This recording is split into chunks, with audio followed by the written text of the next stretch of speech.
Hello, my fair citizens. I'm Strider, the Mayor of Sodium City, and today we have a brand new banned and restricted announcement. This has a ton of juicy stuff in here, and I just couldn't have lumped it with the weekly news stuff, and it would just made it that much longer of a video. In Standard, they banned, not suspended, but they straight up banned Alloran's Epiphany, Divide by Zero, and Faceless Haven. Now, usually they always suspend things before they ban it. They suspend them first to see how it performs or how the metagame kind of shakes up to see if the suspension is worthy of an indefinite ban or if they can unsuspend it because the problem actually lies in a different card or something of that nature. They've always done this in the past, or almost always. So them just straight up banning 3 cards, that's not normal, especially for Standard. Well, I guess, if you count all the other stuff from the fairy tale land, but whatever. The other thing that you have to keep in mind is that I'm going to put my tinfoil hat on this one. WotC hates Covert Go Blue. All right. CGB is like, hey, I'm coming back early. And WotC's like, are you? Let me just ban Epiphany and Divide by Zero and Faceless Haven. What now? They're trying to fuck CGB. Get them, everybody. Raise your dongers. Riot in the streets. Okay, that's enough cringe for the video. On to the next part. They banned Ragavan in a format that nobody plays and nobody cares about, so why the fuck am I even talking about it? I have no idea. So let's go to Historic. In Historic, they moved Memory Lapse from suspended to banned. Now, since this was never actually legal in Standard, only in Historic, I think we should get our wildcards back. Now, I'm not 100% sure if we're going to, because it doesn't say it in the banned and restricted announcement, but typically you do get your wildcards refunded if it's no longer valid. But usually you only get your wildcards back if it's banned in Standard only. However, like I said, this was only released in Historic play, and then it was suspended in Historic, and now it's banned. So I think this is the first time that's happened, if I'm not mistaken. So I believe we should get our wildcards back. But again, I'm not exactly sure yet. But we'll find out, I guess. And the big announcement that they have is that they're rebalancing and unbanning Teferi Time Raveler.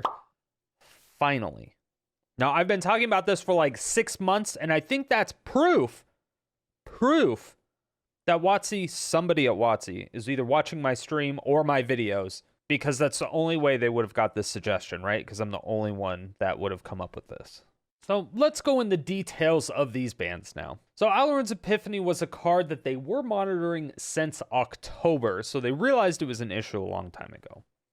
They stated that Epiphany decks aren't that dominant throughout the arena ladders, especially in Best of One. It's almost like not even seen anymore, but they've been very successful in competition and tournaments, etc. So they specifically said they're banning it in order to create space in the metagame for more mid-speed and slow archetypes to address often frustrating play pattern of chaining extra turns. There's your answer. I don't know. I don't know what to tell you about that one. Now, it's nice that they're trying to force metagame changes. It's really, really cool, but I don't think banning cards is the way to do it. Granted, in Standard, there isn't really any other way, but they really should just leave the cards there and just make balance changes and stuff like that to the obviously superior formats in Alchemy and Historic, to where they can do that. The people that are going to complain about bans and stuff are the people who play the formats that they're banning stuff in. So they're either not banning and people are going to complain, or they ban and those people are going to complain. So fuck them, right? Who cares? Let them do whatever they're going to do. Let Standard be the same Standard as Standard has always been. And then just focus on rebalancing and perfecting the game in the real formats that everyone is actually going to want to play in the future. And just leave nostalgia in wherever nostalgia land people want to be in. Because for me personally, I don't give a fuck about nostalgia. I want a good game. That's it. I just want a good game. If a game can get balanced properly, if it can get changed, the metagame evolves, people get better, blah, blah, blah, all that stuff, it's a good game. So even without Epiphany, they're still scared that control decks are going to run rampant, which I would be too. I am scared of control decks, so I approve of banning all counter spells. Doesn't matter what it is. Fuck Divide by Zero. Even though it's not technically a counter spell, you know what I mean. Now, their reasoning for Divide by Zero to be banned is that it's just too flexible and can cover a variety of angles of attack, and it gives these decks enough time to enact and protect a powerful endgame softlock state using something like Leer or Hullbreaker Horror. Now, if you agree with this, you're correct.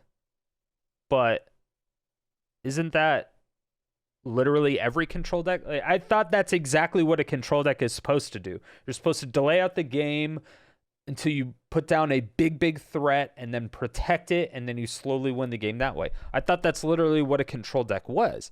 So I don't exactly know what the difference is. I know this one is specifically a little bit powerful, but it seems their reasoning was the same. Like, let's just ban all control decks. Easy. Boom. All right, I agree, Wizards. Ban control decks. But maybe I'm mistaken. I don't play control decks, so maybe if there's something here that they're pointing out that I don't quite understand, let me know in the comments section below. They then pointed out that the most winning decks on MTG Arena Standard Ladder were Mono White and Mono Green aggro. Now, both of these decks do really well against the Epiphany decks. However, they both have a really high win rate across the entire field.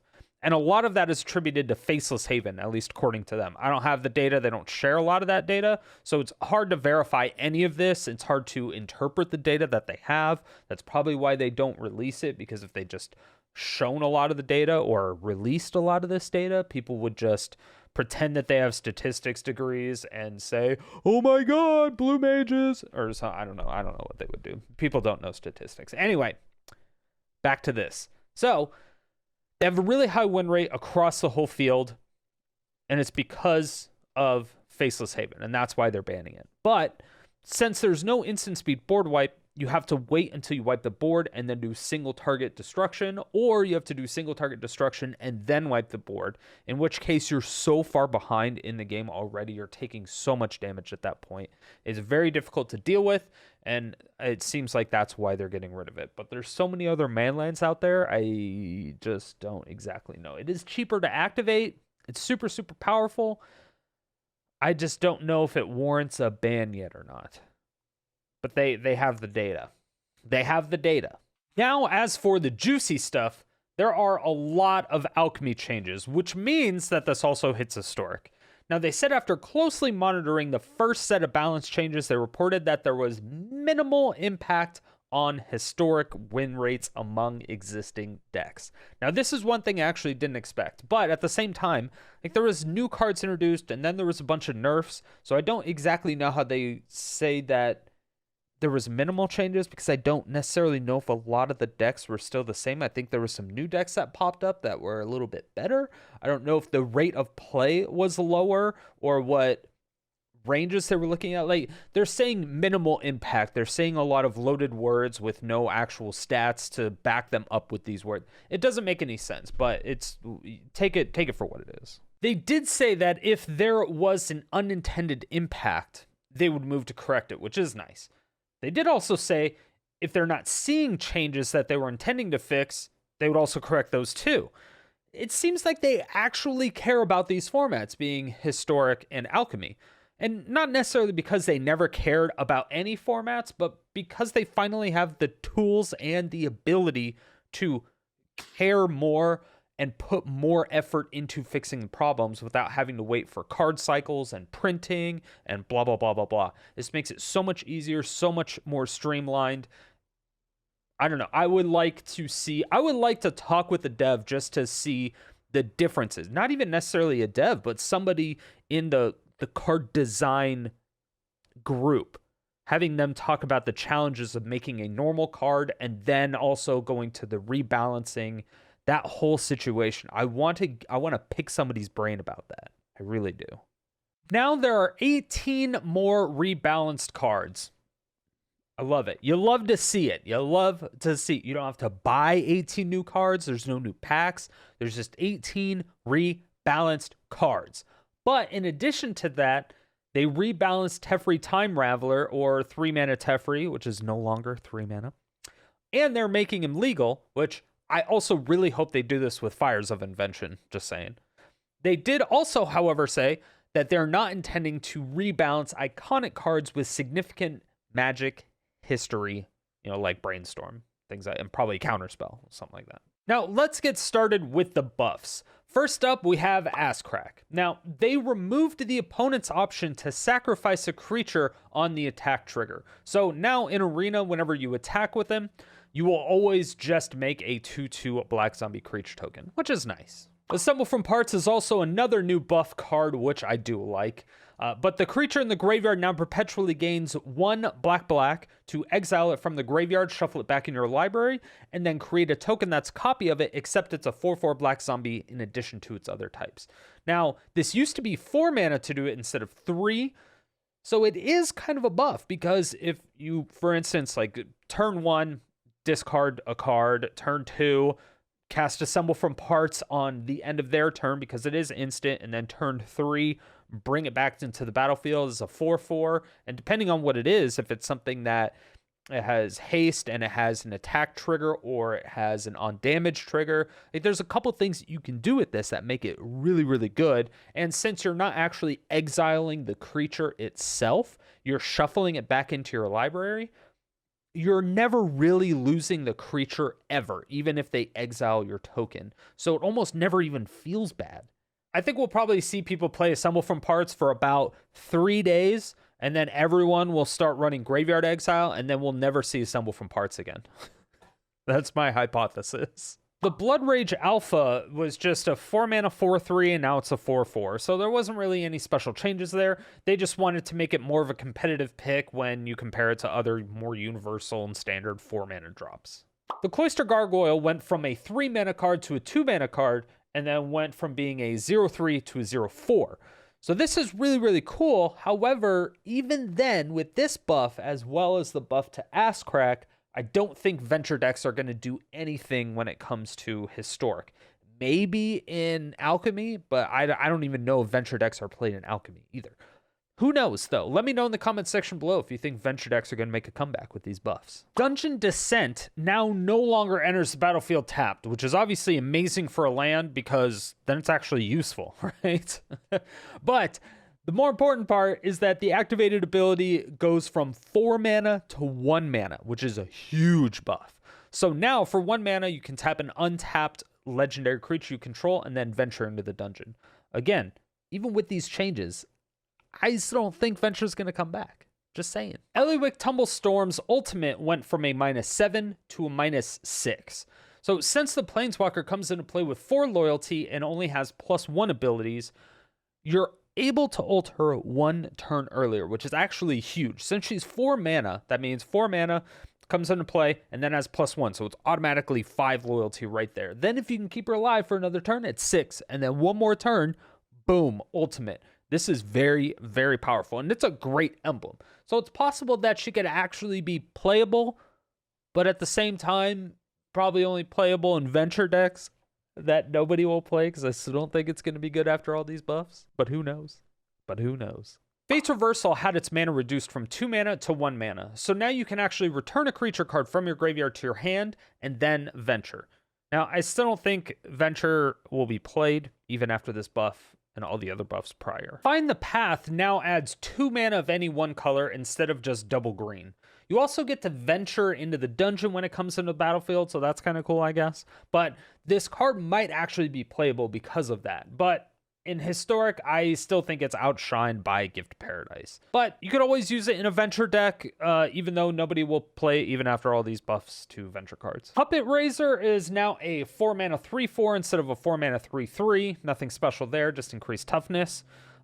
Precipitous Drop was 3 mana, now 2 mana, nobody cares. Triumphant Adventure went from a 1/1 to a 2/1.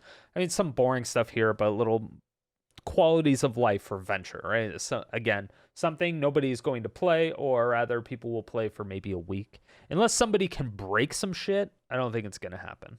But it's a nice try, Watsy. It's a nice try. It's a cool mechanic. I do like it. I just don't think anyone's going to play it. And now for the nerfs. The good stuff. Even after Divide by Zero was banned in Standard, it got some nerfs. So now you only get to learn if it targets a spell or permanent with mana 4 or less. So Late game, it's obviously a lot less valuable, and WotC said they want to promote more expensive cards in Alchemy, and that's why they nerfed it this way, which is actually a really weird statement. I didn't expect to hear that from them, but I'm interested to see how it's going to affect Historic as well. The Make Dragons Perpetually Cheaper trigger on Fearsome Whelp now applies on your upkeep instead of your end step, which I think is what it should have been the whole time, so I'm really glad they realized that as well. But they also gave the creature haste as a consolation prize of the nerf. Hullbreaker Horror can now be countered. I think this is something... I think Hullbreaker Horror was a card that control mages were complaining about while using it at the same exact time. So I'm glad that they got their cake and ate it too. Maybe. I don't know if that analogy applies here. Maybe? I don't know, whatever. You know what I'm talking about. Inquisitor Captain now only procs its ability if you cast it. So you won't see the Captain come into play, seek 2 creatures that copy the Captain, put 1 into play, and then seek 2 creatures that copy it, put it, copy, seek, copy, seek, copy, seek, copy. You won't see that anymore, which is great. So this deck was just a nightmare for other aggro decks because it goes so wide so quickly. Like turn 2, if you're lucky enough, you can get a massive board. You can get 30 to 40 power on the board and like 10 creatures. It can get absolutely ridiculous. It can get out of hand. And if you're in a control matchup with your sideboard, you can exile multiple cards out of their hand to prevent them from wiping the board.